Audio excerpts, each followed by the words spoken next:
Hi friends, my name is Dr. Amit Pal Singh. I am a senior ENT consultant working in Yashoda Hospital, Kaushambi. Today I am going to discuss with you a very important or a very relevant topic these days, which is allergic rhinitis. And during this discussion, I'll try to explain to you what is allergic rhinitis and how can we help to overcome this kind of a disease. Now, allergic rhinitis or rhinitis per se is defined as inflammation or a swelling of the skin which is overlying our nose or the upper respiratory tract. Rhinitis can be caused due to various kind of problems. It can be a symptom where there is a bacterial infection. It can be a symptom of a COVID infection where we see patients coming to us with a running nose, with an obstructed nose, and more importantly, or what I can say is more commonly, it can occur because of an allergy. Allergy because of the pollution which is outside, allergy because of various kind of allergic materials which are present throughout or in our houses or in the environment around us. Now this kind of a rhinitis or a swelling of the mucosa of the nose or the skin of the nose is known as allergic rhinitis. Allergic rhinitis is becoming a very important topic for patients or for people who have been living in North India, especially in areas in Delhi or in and around Delhi, where nowadays we are seeing lots and lots of pollution spikes. Allergic rhinitis is becoming more and more common these days. It can occur in any person. Maybe 10 years ago or 15 years ago when I started practicing, we usually used to see allergic rhinitis occurring in a set group of individuals. In individuals who we thought were more prone to developing allergic rhinitis, or in an individual who had some kind of a family history where his father or a grandfather or his mother had these symptoms of allergic rhinitis. But now the scenario has completely changed. I have started seeing patients of allergic rhinitis from a 5-year-old to a 60-year-old. Now a 60-year-old coming to my OPD saying or telling me he has started developing the symptoms, and this is the first time he is developing these symptoms. Usually allergic rhinitis tends to start in the childhood or a young adulthood, but now we see these allergic rhinitis occurring very commonly in a 30-40 age bracket, or not very commonly but but it tends to occur in individuals who are around 60 and above 60 also. Now, what are the causes of an allergic rhinitis? Before we go into the causes of allergic rhinitis, I want to explain this thing to you.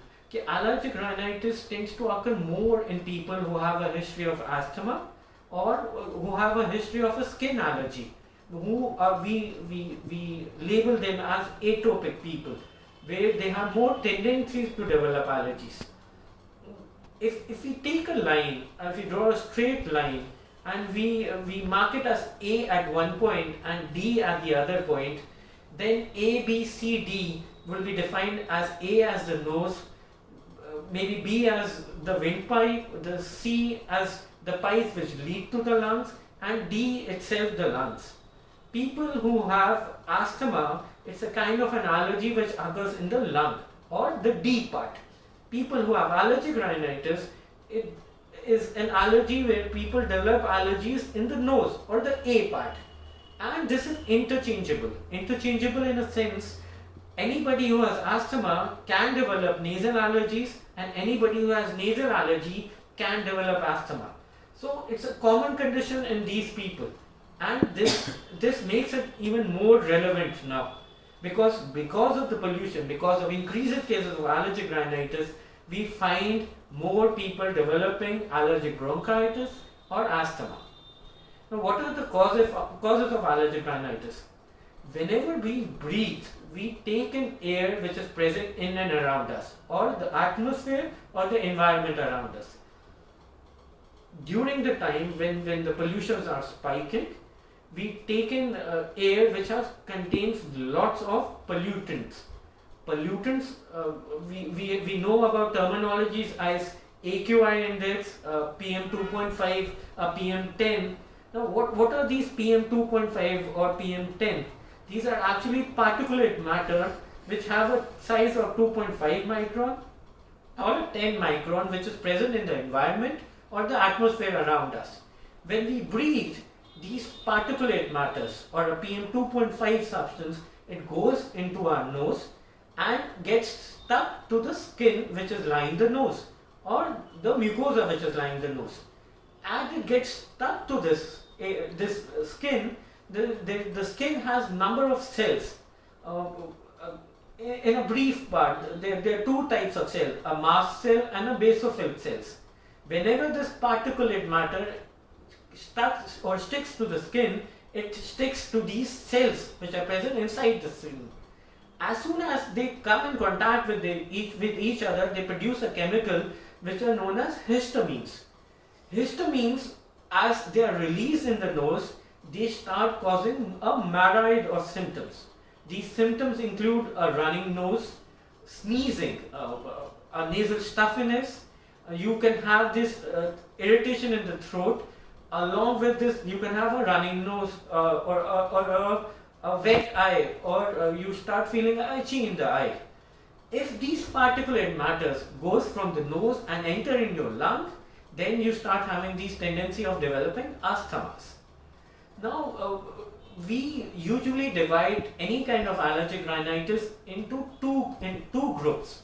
One which we most commonly, or I most commonly see in my OPDs, is the group which develops these allergic rhinitis symptoms usually during change of season. These are known as intermittent allergic rhinitis or seasonal allergic rhinitis. There is a group which develop these kind of symptoms or allergic rhinitis throughout the year, which are more difficult to treat, and these are known as perennial rhinitis or rhinitis which are occurring throughout the year.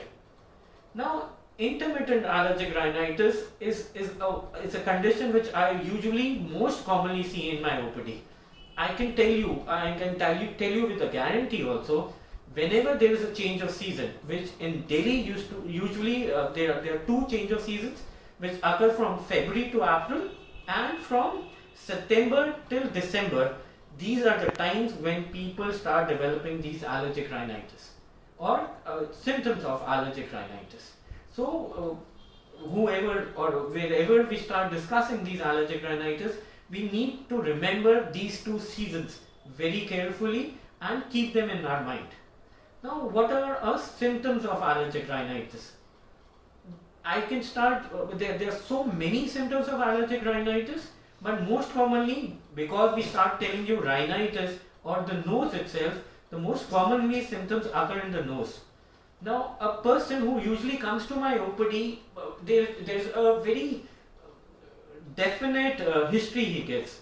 He comes to me and says he has a episode where he has a bout of sneezing. Maybe 15, 20, 30 sneezes which occur in one go, and that too early in the morning. And this is one of the most commonest symptoms which occur.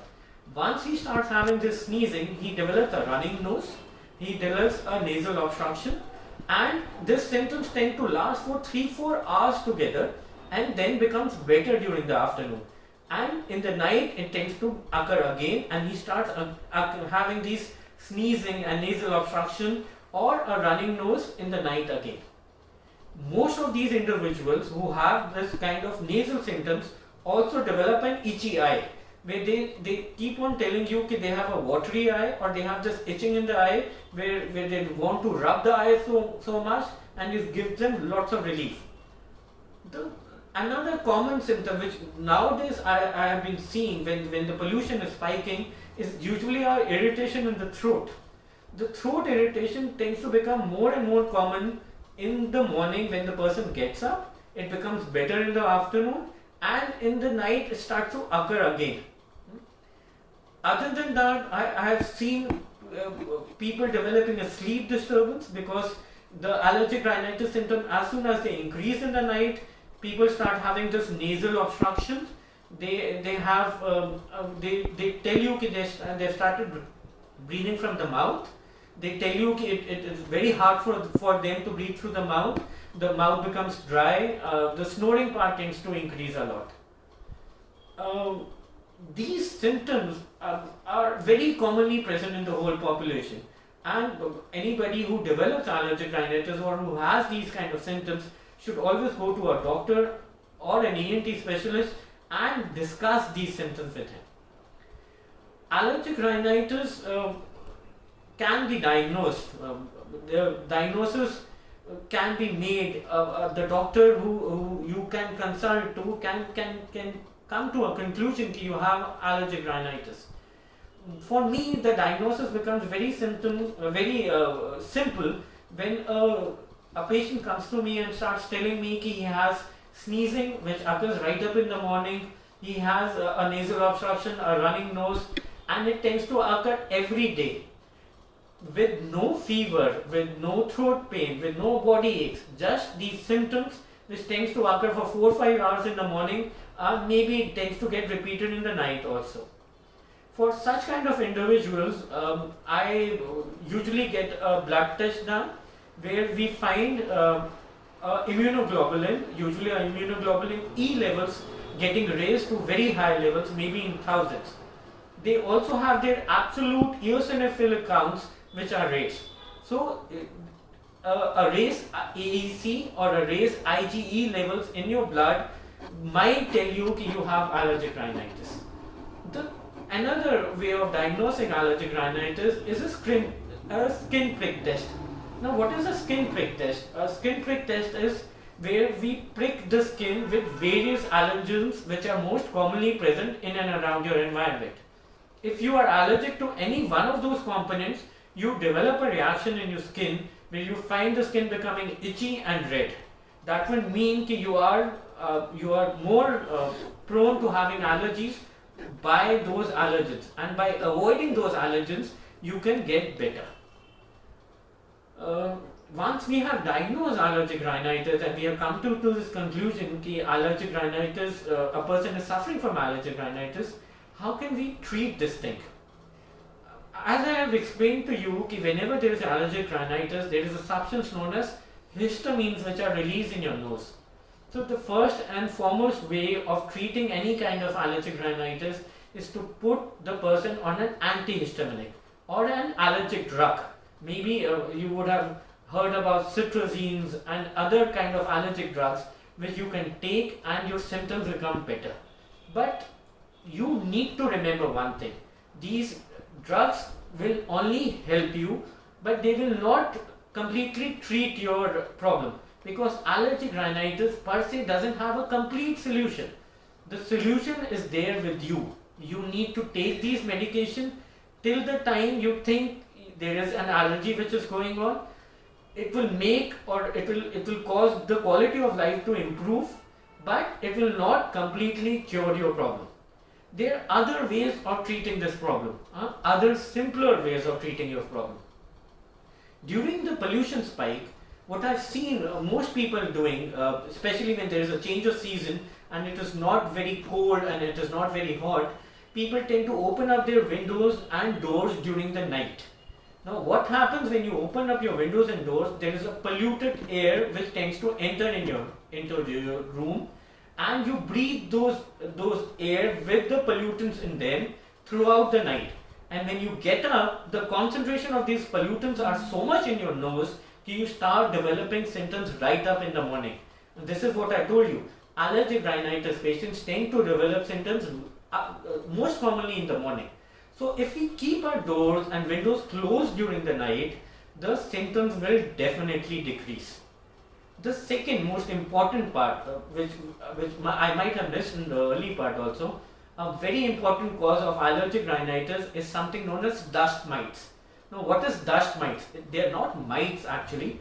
They are just very small food particles which tend to fall on your on your bed, and they tend to have a growth of bacteria on them. These mites or this dust mites are very common cause of allergic rhinitis. So whenever you sleep in the night, you need to change your bed sheet daily. Any person who has allergic rhinitis, I would strongly recommend that they should change their bed sheet daily. They should change their pillow covers daily. And whenever these bed sheets or pillow cover are to be, they have to be washed. They have to be washed in a warm or a hot water washing. The water should be at somewhere around 130 degrees for these allergens to completely be wiped out. Please do clean your bedrooms and do clean your beds before you sleep. Change your bed sheets, change these pillow covers daily if you have allergic rhinitis. The third most important things which I found which causes an increased amount of allergic rhinitis is because of smoking. Smoke or people who are smoking, they tend to develop allergic rhinitis very commonly. The other part is any person who's smoking in his home, he tends to cause these, he tends to increase the risk of other person developing allergic rhinitis. So it is strongly recommended not to smoke, and please do not smoke in your cars or in your home, and prevent your children or your family members from developing allergic rhinitis. The other things which we can do to prevent allergic rhinitis is to make sure that there are no molds or there is no molds which are growing on our walls. If you find such things, you should clean them up, dry your walls completely, because molds are again a very common cause of allergic rhinitis. If you got a skin prick test done, you find that you have allergies because of grass or other kind of weeds, you should avoid these things. If you have pets at your homes, if you're a pet lover, try to keep the pet outside your bedroom. If you are playing with your pet, please clean your hands, clean your clothes when you are done with it.